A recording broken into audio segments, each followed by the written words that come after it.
Jean Lemaître, directeur général adjoint de GRDF.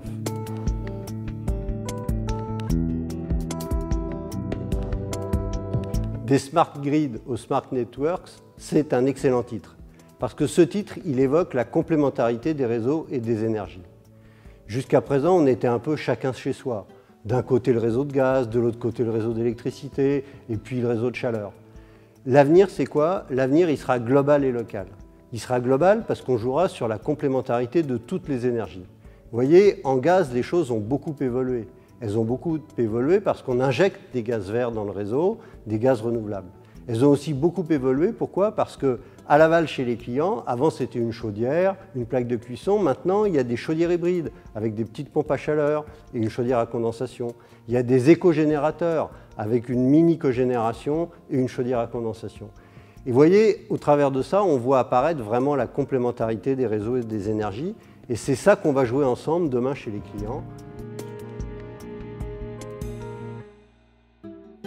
Un territoire intelligent, c'est un territoire qui se met en marche vers le facteur 4, qui se met en marche vers l'efficacité énergétique.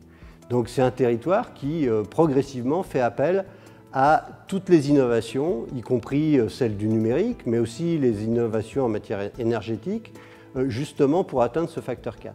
Ça n'est pas une utopie, vous voyez, il y a déjà des réalisations concrètes.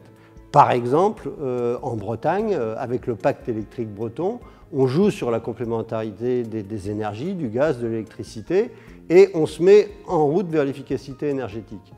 Il y a d'autres exemples de réflexions plus prospectives, par exemple ce qui s'est fait dans le cadre du débat national sur la transition énergétique dans la région Nord-Pas-de-Calais, où avec Jérémy Rifkin, il y a eu une grande réflexion, et l'objectif c'était bien de faire 60% d'efficacité énergétique, de réduction de consommation, et d'atteindre le facteur 4 en jouant sur la complémentarité du gaz, de l'électricité, en jouant sur toutes les ENR, gaz, électricité, avec notamment le biogaz et demain la gazéification de la biomasse. Donc voilà la vision qu'on peut avoir, très succinctement bien sûr, des territoires intelligents.